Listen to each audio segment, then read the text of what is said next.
Hello, this is Christopher James, and we are at Dana's Barbecue.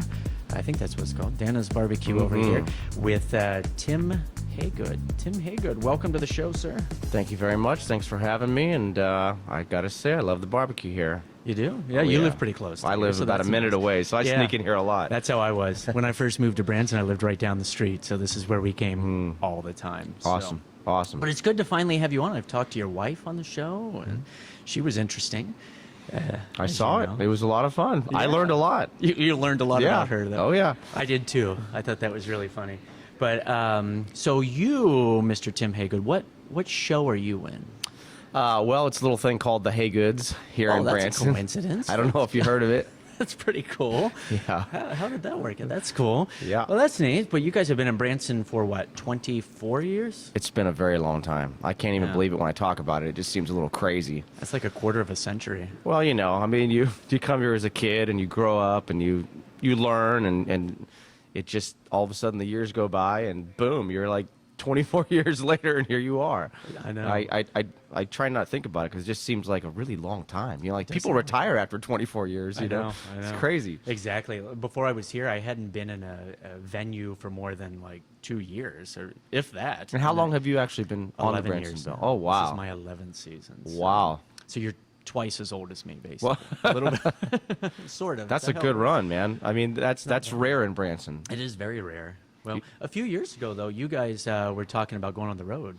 Did you? We actually did. Well, we experimented with that a bit. We went to, we really went on the road. We went to China. And Oh, yeah? we played 20 shows in 25 days in 20 different venues, and that was completely insane. And we learned quickly that being on the road is just not that fun. Yeah. It's actually really hard. Everybody got sick, and there's just something to being able to play your show and go home and, you know, be in your own bed and have dinner with your family. It's a nice thing.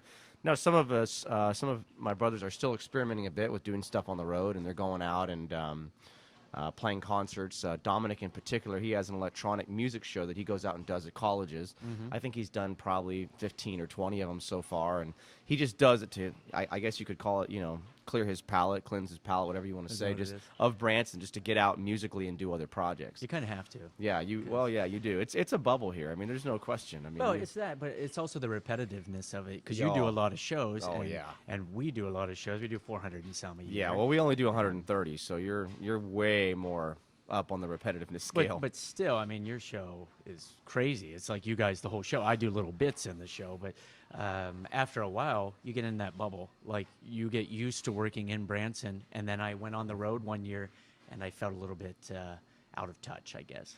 I totally understand. I Yeah. really do. And it's interesting because when you're putting together a show in Branson, it seems like the people that come here are a certain type of people, and certain types of things work here that wouldn't work anywhere else in the world. Right. I mean, seriously, if we tried to take some of the material that we use in our show anywhere else, I think that it would just be, it just wouldn't work. I mean, it wouldn't work.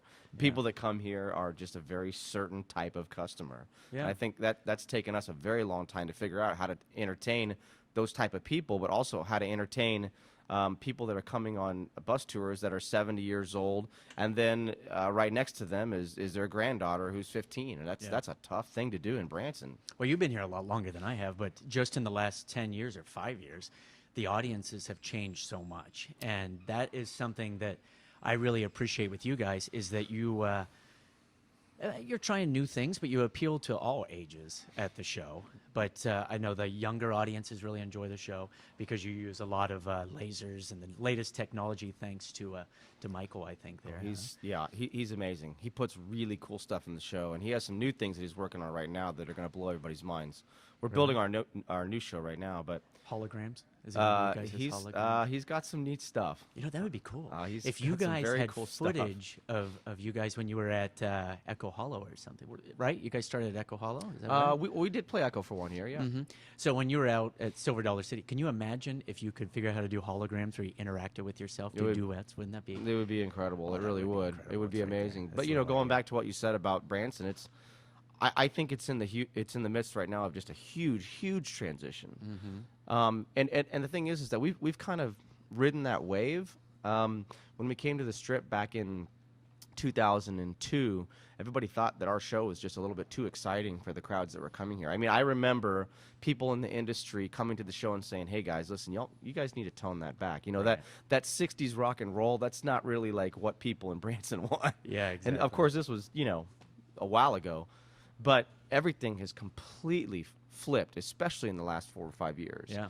And we've benefited greatly from that because we've always been out front of entertainment that was different and exciting, while still honoring all the Branson traditions and things that make up what a Branson show should be, or make up the type of stuff that identifies with the crowds that come here. But it seems to me that the shows, especially like some of the ones that have been here for a while, are in a really weird place. Yeah. Because they're trying to figure out, okay, well, how do I appeal to these new people coming here but not burn the bridge of the old business?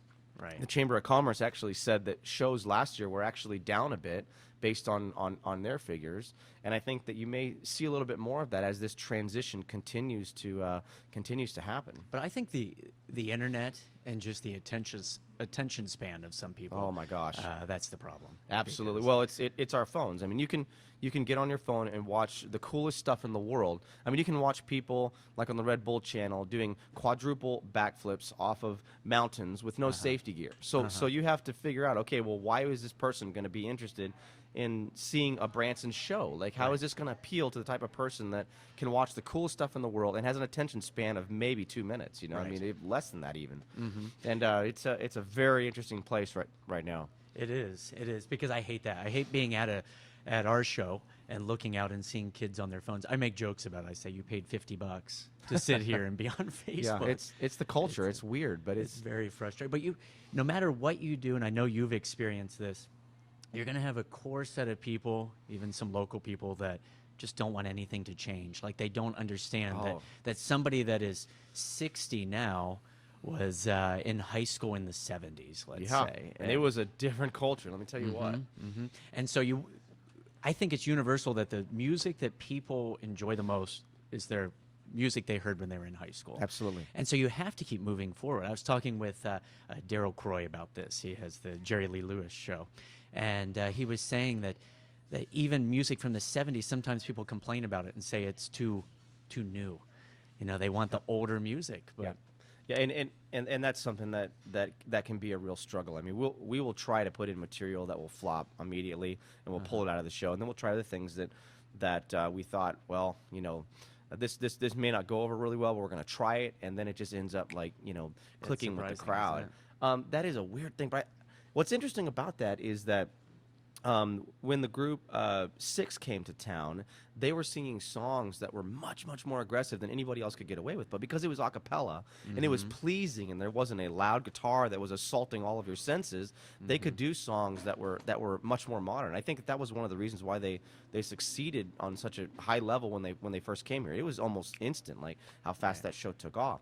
So we learned from that. We thought, okay, well, if maybe we can take, our acoustic instruments and play modern pop songs, and maybe people will like them. Right.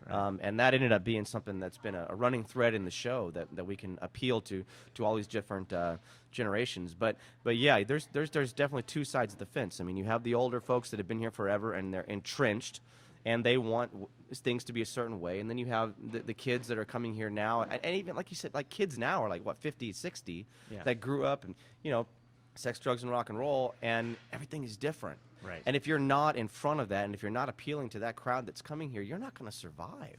Right. I mean, you're just not. I mean, we go around and we kind of see the pulse of the shows in town, and it seems like there's a core group of 10 or 12 of them that are doing extremely well, and there's a lot of others that are struggling. Some really small shows that you would think, oh well, they're not going to do really well, like the CCR tribute at the Tribute Theater. They're doing really, really good because it's a whole different thing for Branson, and they're appealing to a crowd that wouldn't go to a show normally. Yeah. We did this experiment a while ago, and we partnered with Silver Dollar City, and we went to Whitewater, and we did a summer rock concert there. Oh, I remember. And what we wanted to find out was, what is the perception of families that come to Branson when it comes to Branson shows? We wanted to figure out, okay, what do they think about Branson shows, families in particular? So everyone that came to the concert, we gave them free tickets to come to the show. And a lot of them said, oh, we don't go to Branson shows. We come here to go to Silver Dollar City. We go to Whitewater, and yeah, that's just not really our thing. And we tried to explain to them, no, look, this is not what you're thinking. Like it's different, exciting. Just come check it out. So it was a group of about, I think, 200 people that we kind of use as a consumer study, if you will.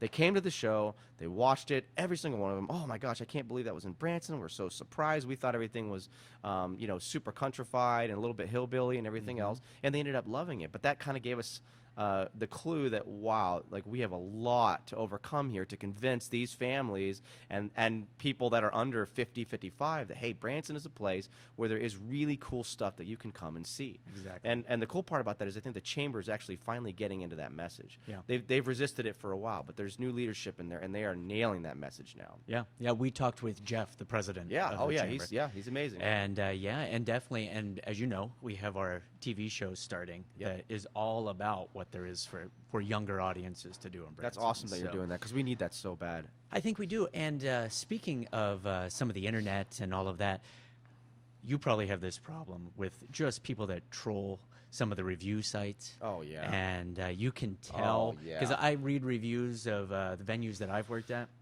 you can tell that people haven't come to the show because they talk about things that are definitely not in the show, or they make references to things that never happened or happened a decade ago. Yep. We get people that will review our show and mention performers that had talking dogs and such. Maybe you know who I'm That was a talking long about. time ago, yeah. And they'll say, we just went to the show and the talking dog, blah, blah, blah, blah, blah. And it's usually good, but you can tell that they haven't been to the show forever. And I think the anonymity of people on the internet is a problem. For that sort of thing. I know you deal with that because you pretty much handle that, right? I deal with it. I handle it, and I don't mess around with it. Some people would say that the way that I reply to people might be a little bit too, on the nose. But the problem is that if someone who's never been to our show is reading the reviews, they don't know that it's something that's fake, right? Or they don't know that that customer got angry because whatever it is, they paid too much for a soda, or you just never know. And I don't understand why there are review sites that allows people to legally get on there and post things. Totally. There should be an appeal process of some sort. Something that, how can you be anonymous and say whatever you want and damage someone's reputation?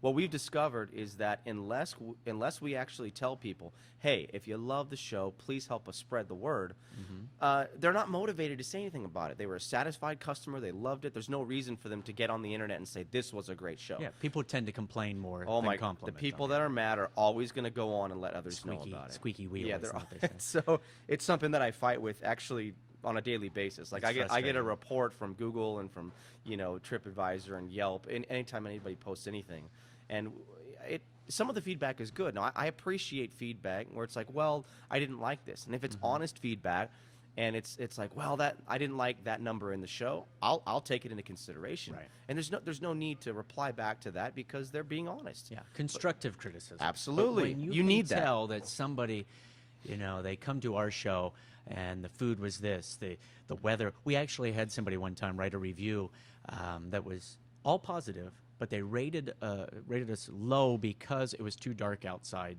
to see the view of the lake. Oh my gosh! Come on. You came to a nighttime show. Come on. But you also do a lot on the internet. You guys have done the reality show for was that on CMT? GAC, yeah. GAC, Yeah. close enough. They're all Close the same. enough. They're all Same the network, to me. owned by Yeah. the same people. Are they Actually, yeah. really? So you did that. What, you have 1 season, 2 seasons with that? Well, that's an interesting story. Before that we did a reality show on RFD, and it was a mixture of music and reality, and we didn't know what we were getting into, and we went over to RFD TV Theater, and they made a deal with us and said, yeah, produce your own reality/music show. It'll be great, even though no one's really done a reality music show. So we did it, and we produced it ourselves. We did the whole thing ourselves. Some people in Branson loved it. Some people thought it was absurd, which is what made it fun. I mean, there were some ridiculous things in there, but we were just guys doing our thing and playing whatever we wanted to play and talking about whatever we wanted to talk about and exploring the Ozarks. And eventually we dialed it in towards the last 2 episodes. Well, we elected not to continue on the RFD TV channel just because we didn't really fit in there. Like what we were doing was too young and too aggressive for that crowd. Yeah, I think I watched an episode, and then the next episode was literally about tractors, and it was just tractors driving around. Yeah, it was a weird and fit. I thought, well, that's weird. It was a weird fit. RFD gave us a shot. They were very kind to us, and they let us try it out. We learned a lot production-wise. That led us to contacting somebody at a talent agency in New York, and they got us the deal with GAC, and they got the deal with Barry Williams. I mean, who's been a longtime friend of ours ever since he came to town. Actually, we've been producing his show and helping him out. But they said, yeah, let's try this thing, and the plot will be that Barry comes to Branson. And of course, he had already been here for 2 or 3 years, but the premise of it, that he had come to Branson and was a fish out of water, was very, very true. I mean, that was still true. After oh 2 or yeah, 3 it was very accurate. And so we went, and of course, in reality TV, in quotes, can't see that because we're recording, but reality TV in quotes, it has nothing to do with reality. I mean, you can't film reality TV because all the cool stuff happens when the cameras aren't on, so we created kind of these scenarios and things that went along with Branson, and it went really, really well. We filmed it. An actual crew from Hollywood came down. We worked for 6 months on it. It aired, and it got good ratings. But the problem was that GAC was in the midst of trying something new, and they ended up letting some of their people go right after the show was aired, because what they saw didn't fit with what was the mission of the channel, or the new mission of the channel. And GAC's current audience didn't like it. The new crowd thought it was awesome, and we got a ton of people that came to the show and saw it, but they elected not to do a second season, which was really sad for us because we put a lot of effort into it. We put a lot of effort into it. Some of it was pretty darn corny, but you're figuring things out as you go. Right. There's some great moments. We had a blast doing it, but yeah, they elected not to continue. So that was. But you have the other project going on now, right? Are you doing the Mad Cow Kings? What is it again? Yeah, the Mad Sheep Kings. Yeah. No, it's the Mad Mountain Kings. It's something we came up with to try and get our music out into the world without the bubble of Branson affecting that. Yeah, right. It sounds weird, but like we put out the same songs as the Haygoods, and they went nowhere. Like this is what happened. We put out Lean On, which was a hit last year, as the Haygoods on our YouTube channel, and I think it got 1,500 views, even though we have thousands of subscribers. It just sat there because it didn't identify with what people think the Haygoods are, a variety show in Branson. So we thought, okay, well, let's try something anonymously. Let's put it out as a name that has nothing to do with the Haygoods or Branson. We're going to actually disguise the fact of who we are. We're not going to put Haygood on it anywhere so the search engines don't pick it up. And all of a sudden, it does 75,000 views in like 2 weeks. Well, that's got to be weird. Well, it was like okay, That's so good for your self-esteem. well, it's right like- there. it's if my like- name isn't on it, it will be successful. But when you think about it, like the Haygoods to an outside person sounds like something. They don't know that's our last name. It sounds like something that's kind of hillbilly and maybe a little corny. And so it didn't go anywhere. Yeah. And it was really shocking to us because, like, okay, well, Branson truly is a bubble. It's a wonderful bubble when you have a successful show here and people know who you are. But to the outside world, Branson, Missouri is just this anomaly. They don't really understand it. They've never been here. They don't know what it is. And that was just a shock to us, how fast that song took off and how fast it. I mean, 75,000 views doesn't sound like a whole lot on the internet. Right. But for an unknown group that just posted one song to the internet without any advanced advertising or anything, that's a lot of views. That is. And so we learned very quickly, okay, well, the public thinks that the Haygoods are this Branson thing, and they don't want to see us do anything else. So let's create an anonymous group and go and put out new tunes. You're like Garth Brooks. Well, Didn't you do that with that? he Chris did do Gaines? that. That's funny. He did the exact same thing. Yeah. So what happened is we put out 6 videos. Some of them did well, some of them didn't do well. And we were kind of experimenting with the sound and kind of mixing electronic music and acoustic music and seeing what would happen. We got this call in December from a producer in Nashville. He said, hey, you guys have a really unique sound.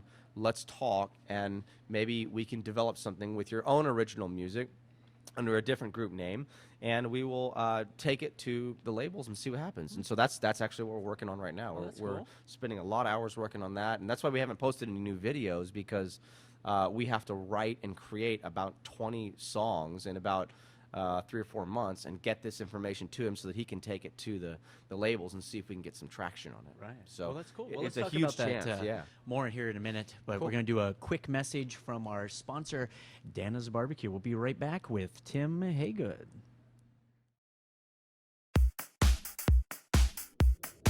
Hey, Rachel, do you know where I like to eat in town? Where's that, Christopher? You should know that, by the way. Just telling you. I love good barbecue.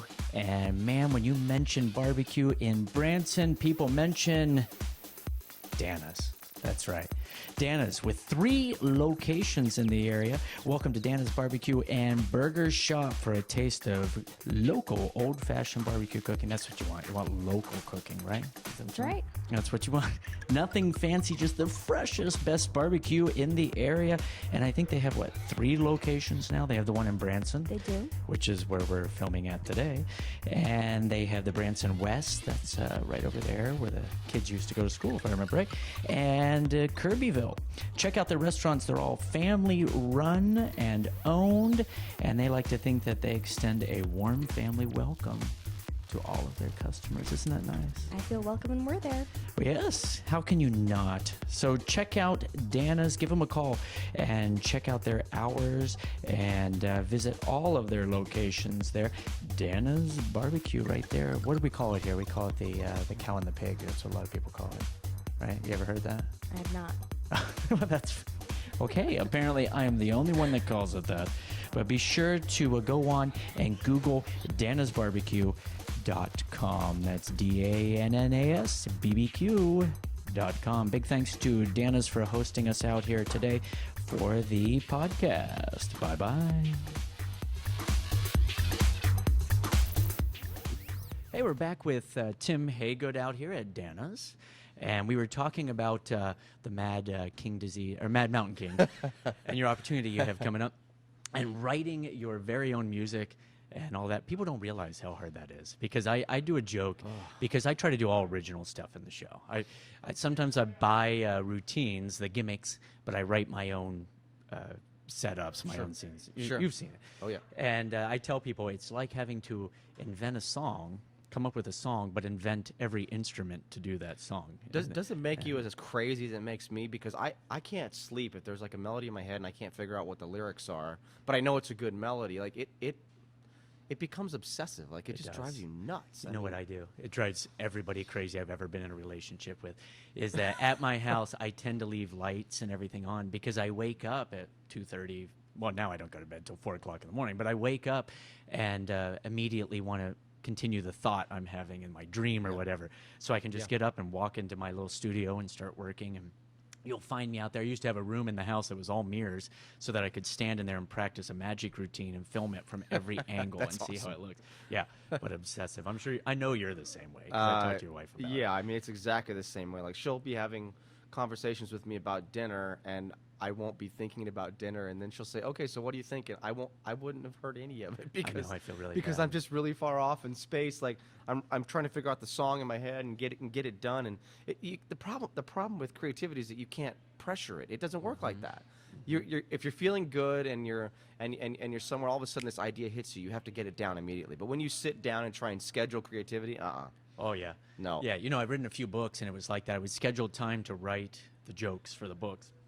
Never worked out. However, I have a collection of receipts, napkins, and so on that we would be out at a random place, and I would come up with an idea, and I have to write it down right now. Now with the phone, it's so much easier. I just put it in there. But no, exactly that. Like you never know when it's going to happen. Or you'll just see something, because I work on cruise ships, so I'll just see a lighting effect and think, oh, that would enhance this entire routine.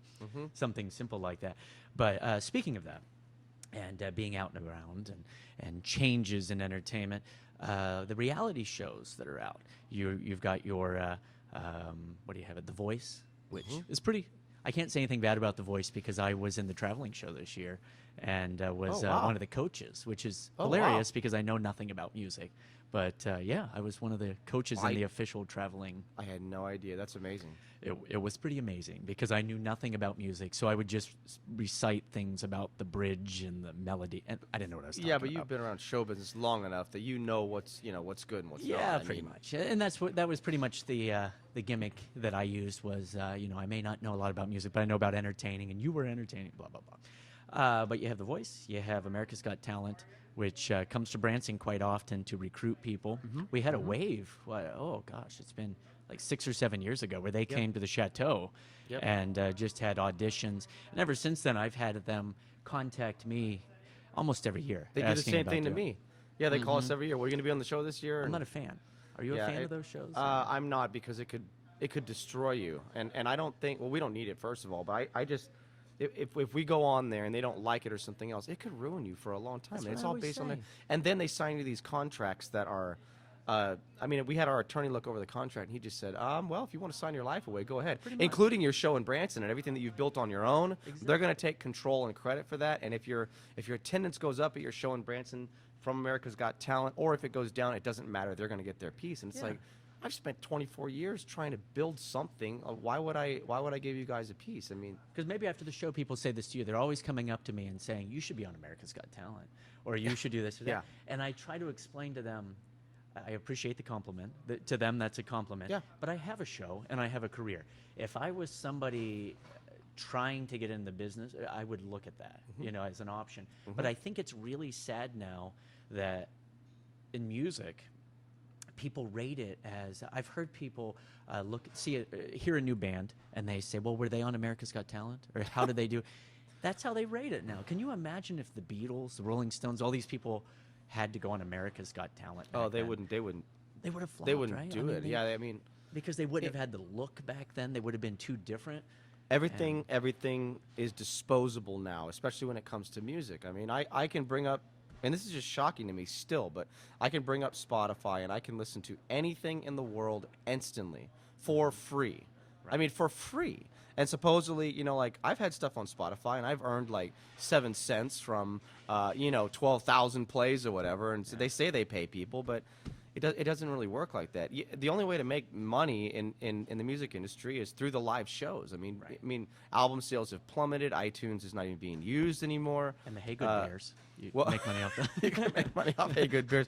You I know have what? mine right here for you. You know what? To sign. So That bear was not the Haygood bear until we what's it came called? up with that, and we weren't selling any of them. They were just sitting in the back. And one day I was like, you know what? If you buy the bear, we'll even give you a hug, folks. We'll call it the Haygood Hug Bear. And then all of a sudden we sold like 30 of them that show. I was like, I buy oh, one okay. every time Well, I come to the show. That's what's gonna move them. All right, so it's a hug bear. Yeah. Marketing. It's all but, about marketing. it is Grandma all about used to marketing. tell me, don't sell the steak, sell the sizzle.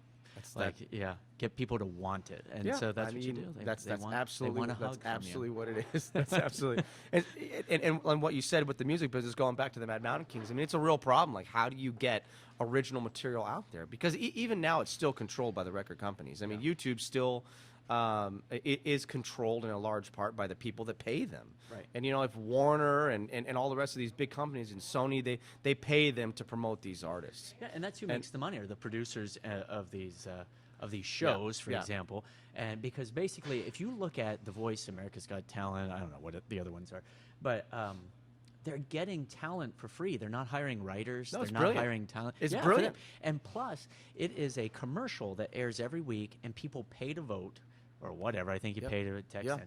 And so people are paying to watch a commercial for an album that they might release. And like you were saying, you go on these shows and everyone fails but one person. Ultimately, everyone fails. So there is a point where the judges or the public is going to say you're not good enough. That's right. And I don't need that. That's right. My I self-esteem's really terrible. don't need that Yeah. stress. Well, the thing is, too, is that the schedule wouldn't work with Branson. Right. And you know that when you're not present and you're not here, you get forgotten pretty quickly. And so if we canceled 2 months' worth of shows in the prime season, first of all, I can't do that from a revenue standpoint or from a contract standpoint. And secondly, it would just evaporate everything that we've worked for here, and we're in a good place now. So why would I put myself out there like this? Oh, well, the promotion is second to none. Yeah, but I'm doing okay. I'm and your not shows are rich. busy. I'm not wealthy, of course, but I'm making a good living doing something that I really like to do, and it's challenging and it's fun and it motivates me. So why do I need to change? Yeah. And you pretty much handle the business side, right? I of handle the all show? the business side. I handle the business and the marketing. That's probably for the best. That's Myself, probably for the best. for the best. Myself and my brother Patrick, we handle the business and the marketing, and the other guys they're just strictly creative forces. They Well, they're sit down creative, and, yeah. they come up with ideas, and that's about Yeah. it. Is Yeah, that the okay. bus Yeah, I out mean, there? Is let's admit they are legendary for their antics in Branson, which know, they're good at I will publicity. say are all legal antics. So Yeah. let's just keep it. They at like to that. have fun, and they know what they're doing. They Yeah, stay they- in the news and that sort of thing. Yeah. People talk about it. Yeah, they I mean, definitely talk about it. Drive down the strip, you'll see Michael's bus coming down the road, and he takes great pride in the fact that he's probably the only guy in Branson driving a bus to work. So Well, whatever. Yeah. I'm sure your wife told you that my daughter saw the bus one day. Did she tell you that? No, no. We were out, my little daughter, she would have been 3 at the time, and we were out shopping and we saw the bus, and I think he might have had the Christmas lights going or whatever he has. Yeah. I don't know. It was the season, yeah. And she doesn't know who it is. She doesn't know. And she's like, Dad, look at that car. And I'm like, yeah, look at that. She goes, that is just the silliest thing I have ever seen. Well, it is. I mean, she's right. Yeah, It is the well, silliest thing I've ever seen. but it works for him. Well, actually, the thing is that there's actually a practical standpoint to it. You can Is it? haul amazingly large things in that bus, Yeah. covered. Like it has a back part of it, so you can actually haul Equipment. pianos. I mean, you can ego. literally a full ego, a huge boatload of ego. You can haul everything in it. And so there is a practical funny. standpoint, but that's not why he does it. Of course, he does it because people say, "Ooh, look at the bus." Well, I used to drive. I had a taxi cab, an old New York City yellow cab for a while. Cool. And we had like ice cream truck. Friends of mine would buy like crazy vehicles to drive, and that's what they would do. So awesome. Michael's just in He's that part of the phase. club, I guess. In but- that phase and stuff, though. Yeah, and then you add in like all the flying machines and we got. I'll tell you this one because the statute of limitations is passed now. But What? That doesn't sound good. Whenever a story starts with that. I'll tell you real fast because I know we got to wrap it up. But I'm down on the landing shopping with my wife, and all of a sudden I hear the powered parachutes flying over. Michael and his posse, like these 3 powered parachutes flying over. And I'm thinking, okay, that's cool. They're just buzzing the landing. Perfectly legal, no problem, because they're over the water, not over people, and that is legal. And all of a sudden, I hear that the loudest like thump that I ever heard, like something really big is hitting the water, and I'm just thinking, okay, well, either a person just jumped, which that's crazy, wouldn't do that. or something really big is being dropped in the water. I go down to the fountains. And this is probably the only time you ever even see this at the fountains at the Branson Landing. And these guys are dropping watermelons Oh no! right in Don't. front. Now, not in the fountains because that would probably explode the fountain, but right in front of the fountains, they're dropping watermelons. Oh. And of course, I'm just thinking, okay, that is completely insane. That is not a good idea. Well, what ended up happening is that the next day, the police chief calls in Michael and says, "Listen, I don't know whether to call the FAA or I don't know what I'm supposed to do. I don't know whether I'm supposed to laugh or think that this is hilarious." He said, but if I ever hear of another adventure like this where you guys think it's okay to terrorize people by dropping watermelons in front of the Branson Landing, there's going to be trouble. Yeah. There's going to be problems. I think it's humorous. That's a good one, guys, but don't ever do that again. Right, For right. real. Yeah. For real, don't ever do that again. So there's that my story. I was in flight school many years ago. I'm a pilot myself, and when I was in I didn't flight know that. Cool. So when I was in flight school, there was someone else that had a similar idea, and he had a little Cessna 152, and he decided to go over the football. We had a big, huge football rivalry in our town, and he decided to go over the opposing team and drop water balloons on them and sacks of flour and stuff on them as they practiced. What he really wasn't thinking about was it was the same year as 9/11.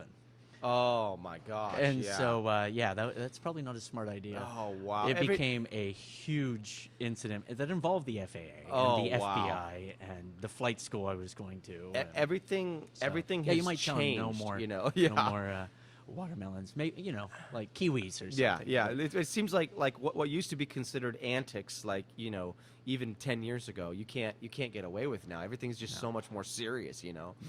So yeah, no, that would not be a good idea. Yeah, definitely don't do that, and don't do the prank I used to do with a toy little skeleton, throw it in somebody's carry-on luggage when they go through the X-ray. You don't want to do that. We learned that the hard way. But real quick, because we're going to be wrapping it up. So I always like to ask people what they do with their families in Branson, some family activities other Sure. than your own show. Sure, That you sure. like to do with your amazing little daughter that Sure. comes to our show constantly. She does come and a lot. one of these days is going to smile at me. Well, yeah, good luck. She's shy. Good luck with She that. doesn't even smile at you, huh? She's fantastic. she's a beautiful kid, and we're very, very lucky. But When her mom comes on stage, she goes crazy. does all the Every- moves and the Yeah. whole thing. And I watch her from in the wings there, and she goes nuts when. it's really fun because she's grown up, in show business, and she doesn't know anything different than that. And she goes Yeah. home and puts on her shows, and she has daddy announce her. And I'm sure your kids probably do the same You're thing. right.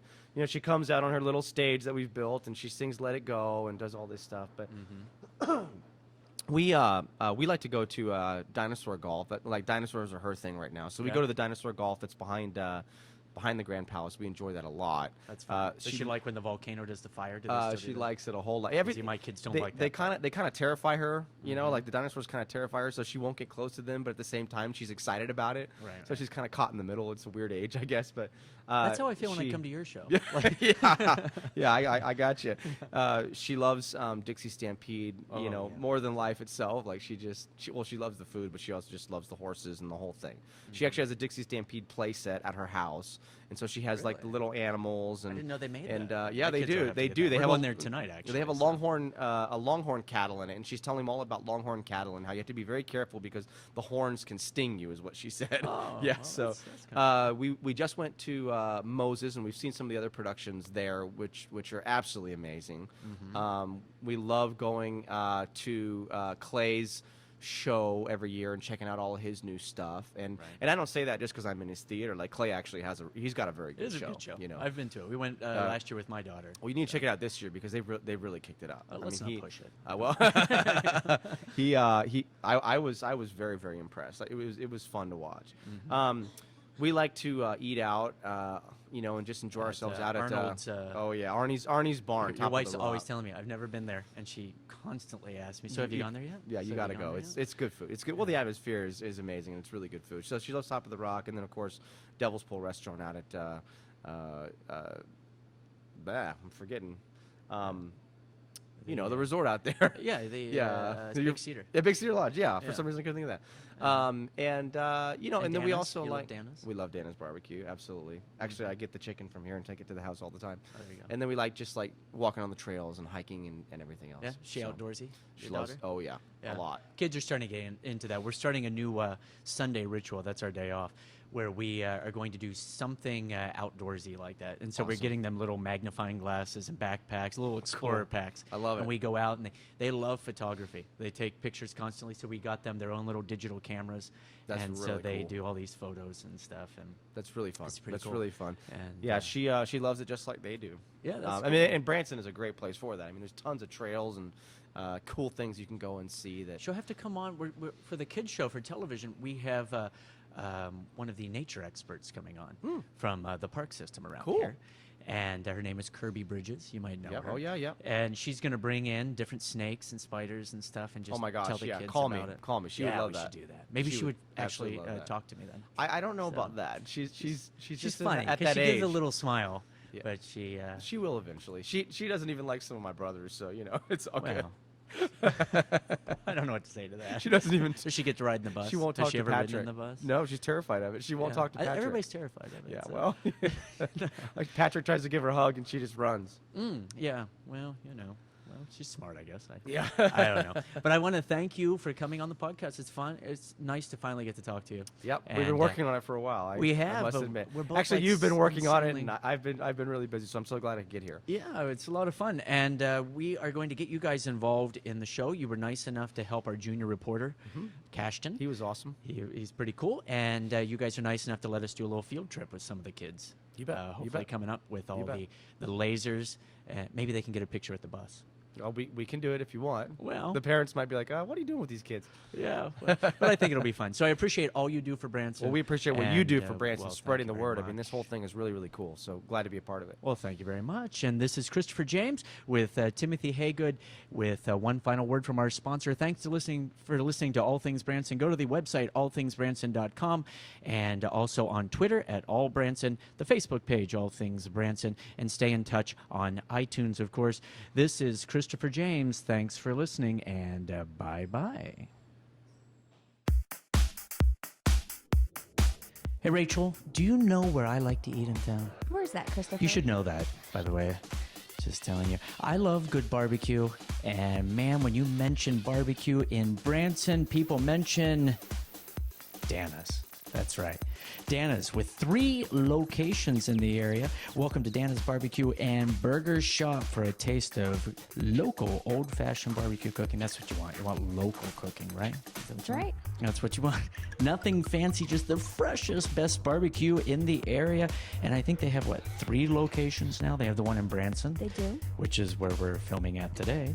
And they have the Branson West. That's right over there where the kids used to go to school, if I remember right. And Kirbyville. Check out their restaurants. They're all family run and owned. And they like to think that they extend a warm family welcome to all of their customers. Isn't that nice? I feel welcome when we're there. Yes. How can you not? So check out Dana's. Give them a call and check out their hours and visit all of their locations there. Dana's Barbecue right there. What do we call it here? We call it the cow and the pig. That's what a lot of people call it. Right? You ever heard that? I have not. Well, that's okay. Apparently, I am the only one that calls it that. But be sure to go on and Google danasbarbecue.com. That's DANNASBBQ.com. Big thanks to Dana's for hosting us out here today for the podcast. Bye-bye.